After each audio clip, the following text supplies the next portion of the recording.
Siempre pensé que el peor riesgo de mezclar amor y dinero era pelearte por quién paga la cena o quién debe la mitad de un viaje. Nunca imaginé que el verdadero peligro estaba en los papeles que firmas por confianza y en las conversaciones que no tienes porque no quieres parecer desconfiado. Lo cuento en primera persona porque si lo contara como chisme ajeno, hasta yo mismo diría, nadie puede dejar que lo usen así. Pero fue exactamente lo que me pasó. Me llamo Marcos. Tengo 29 años y durante casi 3 años estuve pagando un crédito a mi nombre para amueblar un departamento que nunca llegué a disfrutar del todo, porque terminaron viviendo ahí juntos mi exnovia y mi mejor amigo, mientras yo escuchaba las cuotas del banco como si fueran un recordatorio mensual de lo ingenuo que fui. Cuando conocí a Sofía yo tenía 24 años, trabajaba en una empresa de logística y vivía con mis papás. Ella entró al área de atención a clientes, en el mismo piso que yo. Era de esas personas que parecen adaptarse rápido a cualquier grupo. En la primera semana ya se sabía los nombres de todos, llevaba galletas, hacía chistes. Yo era más reservado. Fui acercándome de a poco, primero con excusas de trabajo, luego con memes, después con café. No voy a romantizarlo demasiado, nos llevábamos bien, había química y sobre todo yo tenía la sensación de que por fin encontraba una pareja con la que podía proyectar algo más que salir los fines de semana. Ella hablaba de futuro, de irse a vivir sola, de no depender de nadie. Eso me gustaba. Al mismo tiempo, tenía a Daniel, mi amigo desde la secundaria. Éramos de esos que se saben las vergüenzas del otro, que se prestan ropa, que se conocen a las familias. Habíamos pasado por etapas raras, peleas tontas, reconciliaciones, pero siempre regresábamos.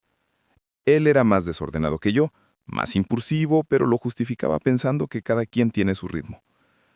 Cuando empecé a salir con Sofía, quise que se conocieran. Me parecía importante que mi novia y mi mejor amigo se llevaran bien. Fue un error subestimado. Al principio todo fue normal. Salíamos los tres a veces, nos reíamos, compartíamos anécdotas. Sofía y Daniel tenían sentido del humor parecido. Se tiraban bromas que yo celebraba. Si hoy repaso esa época con calma, hay cosas que me llaman la atención. Mensajes más frecuentes entre ellos, chistes internos que yo no entendía, miradas que se me escapaban. En ese momento, sin embargo, lo interpretaba como algo positivo. Qué bueno que se caen bien, pensaba. Mi mamá incluso decía que se veía bonito que mi novia y mi mejor amigo hicieran migas. El tema del departamento empezó a aparecer cuando llevábamos un año de relación. Yo ya estaba cansado de vivir con mis papás, no porque me trataran mal, sino porque sentía que seguía siendo adolescente. Sofía vivía con una tía y dos primas, en un departamento saturado donde no tenía espacio para nada. Empezábamos a quedarnos a dormir en hoteles baratos de vez en cuando, lo cual se hacía pesado en el bolsillo. Un día, ella lanzó la frase que activó la parte más ilusa de mí. ¿Y si empezamos a ahorrar en serio para irnos a vivir juntos? Lo dijo como quien lanza un globo de ensayo, pero yo lo agarré como si fuera un contrato. Empezamos a hacer cuentas. Yo ganaba un poco más que ella, pero tampoco tanto. Mis gastos fijos eran pocos porque vivía con mis padres, así que podía ahorrar más. Sofía, en cambio, pagaba parte de la renta en casa de su tía y ayudaba con algunos gastos. Aún así, entre los dos veíamos posible pagar un alquiler módico en una zona decente. Nada de lujo. Empezamos a buscar anuncios, a recorrer barrios. Fines de semana que antes eran para cine o comidas, se convirtieron en visitas a departamentos en renta con paredes descascaradas, baños mínimos, ventanas que daban a patios tristes. Todos nos parecían de alguna forma empezar una vida. Fue en una de esas búsquedas donde apareció la idea del crédito para amueblar. Un asesor de una inmobiliaria nos habló de un plan. Si uno de los dos tenía buen historial, podía tomar un crédito de consumo para comprar muebles, electrodomésticos, incluso pagar parte del depósito, y luego ir pagando mensualmente como si fuera una renta más. La palabra crédito ya estaba demasiado presente en la historia de mis papás para que yo no sintiera escalofrío. Ellos vivieron años ahogados por tarjetas. Siempre me habían dicho que evitara eso. Se lo comenté a Sofía, y ella, con lógica fría, me respondió que los tiempos habían cambiado, que si sabíamos administrar, un crédito no era el fin del mundo. El problema era que su historial estaba manchado por un par de atrasos de tarjetas de catálogo. El mío estaba limpio, no debía nada, tenía una tarjeta que pagaba puntual. La ecuación era evidente. Si alguien iba a pedir ese crédito, sería yo. Sofía insistía que lo veríamos como un proyecto conjunto, que los muebles serían de los dos, que ella pagaría puntualmente su parte, que era cuestión de dar el salto. Empezamos a hablar del tema cada vez más seguido. Daniel, cuando se enteró, fue el primero en decir que le parecía buena idea, que no había que vivir con miedo a los bancos. Para eso están, para usarlos, decía riendo. Yo, que en algunos temas era más calculador, me tranquilizaba pensando que sí, que no estaba pidiendo millones, que miles de personas vivían con créditos. Al final lo hicimos. Firmé un crédito a 3 años para amueblar el que sería nuestro departamento. Compramos un refrigerador decente, una cama matrimonial, un sofá, una mesa, una estufa. Nada de lujo, pero todo nuevo. Recuerdo la emoción ridícula que me dio ver el nombre de Sofía y mío escrito en un pizarrón de la tienda, como nueva familia. La primera noche que dormimos ahí fue de las más felices de mi vida. El eco en el departamento semivacío, las cajas apiladas, la sensación de estar empezando algo desde cero. No me importaban tanto las cifras del crédito en ese momento. Me importaba la sensación de independencia. Durante los primeros meses todo funcionó relativamente bien. Dividimos gastos, renta, servicios, supermercado. Sofía se encargaba de algunas cosas, yo de otras. Yo era el titular del crédito, así que todos los meses ella me transfería una cantidad fija que habíamos acordado para su mitad de los muebles. Al principio era puntual. El banco descontaba de mi cuenta, yo anotaba en una hoja de cálculo, sentía que estaba haciendo las cosas como un adulto responsable. La relación con Daniel se mantenía. Venía seguido al departamento, como siempre había ido a mi casa. Sofía lo trataba como amigo, él bromeaba con que era su segundo hogar. A veces se quedaba a dormir en el sofá después de alguna borrachera. Nunca vi nada raro. O no quise verlo. Ahora, mirando atrás, hay escenas que hoy interpretaría distinto. Ellos en la cocina riéndose de algo que yo no había escuchado, mensajes a horas raras que Sofía me decía que eran cosas de trabajo porque Daniel y ella coincidían en algunas campañas de la empresa. Pequeñas mentiras que yo no detecté porque estaba ocupado en pagar y en mantener todo a flote. Los problemas empezaron a asomar en detalles pequeños. Sofía empezó a atrasarse 1 o 2 días en sus transferencias para el crédito. Me decía que la habían pagado tarde, que un gasto imprevisto, que la prima que vivía con su tía se había quedado sin trabajo y ella la había ayudado. Yo lo entendía. No era un monstruo de las finanzas. Cubría su parte y ella me lo regresaba después. Pero esa dinámica se volvió más frecuente. De repente, un mes entero se fue sin que me depositara. Dijo que el jefe le recortó horas, que se estaba ajustando. Me juró que el siguiente mes se pondría al corriente. Ese siguiente mes también trajo excusas. En paralelo, la relación empezó a desgastarse. Discusiones por cosas domésticas. ¿Quién hacía qué? ¿Quién llegaba más tarde? ¿Quién avisaba? Sofía empezó a salir más sola con amigas del trabajo. Me decía que necesitaba su espacio, que no todo podía ser nosotros y el departamento. Yo lo entendía, pero me empezaba a sentir desplazado. Cuando intentaba hablar del tema, ella se ponía a la defensiva. Me acusaba de controlador, de no confiar. Yo volvía a mi papel de conciliador, de decir que solo quería transparencia, que no era un policía. Una noche después de una de esas salidas, Sofía llegó más tarde de lo habitual. Olía fuerte a alcohol y a perfume que no era el suyo. Evité pensar demasiado. Le pregunté cómo le había ido. Respondió seco. Me metí a bañar, cansado, y cuando salí le escuché hablando bajo por teléfono en la sala. Alcancé a oír el nombre de Daniel en la conversación, pero colgó rápido cuando me vio. Le pregunté si era él. Me dijo que sí, que solo le había llamado para saber si había llegado bien, que en el bar le habían insistido con otra ronda y él había hecho de hermano mayor. Tragué esa explicación como quien se traga una pastilla amarga sin agua. La tensión siguió creciendo. Un sábado cualquiera discutimos fuerte. Yo estaba acorralado entre los números y las emociones. Le dije que no podía seguir pagando solo algo que habíamos decidido a dos, que necesitaba que se pusiera al día con su parte del crédito, que no podía vivir ignorando las cuentas. Ella se rompió a llorar y soltó una lista de cosas que llevaba guardando. Que se sentía presionada, que sentía que el departamento era más mío que suyo porque todo estaba a mi nombre, que la hacía sentir de menos, que yo hablaba de responsabilidad como si fuera un maestro. Me dijo la frase que me dejó helado. A veces siento que me mudé a tu vida, no a nuestra vida. La discusión terminó con ella diciendo que necesitaba tiempo y espacio. Al día siguiente, se fue a la casa de su tía, unos días, para pensar. Se llevó ropa, algunas cosas personales, pero dejó la mayoría. El departamento se quedó con ese silencio de ruptura que no se parece a ninguna otra cosa. Yo seguí pagando la renta, los muebles, todo. Por inercia, porque el banco no perdona crisis emocionales. Tenía la esperanza de que fuera una pausa y no un final, Habíamos construido mucho juntos, creía yo. Intenté darle espacio, sin dejar de enviar mensajes de vez en cuando. A veces respondía frío, a veces no respondía. Daniel, por su parte, apareció como el amigo que está ahí en los momentos difíciles. Me invitaba a salir, a distraerme.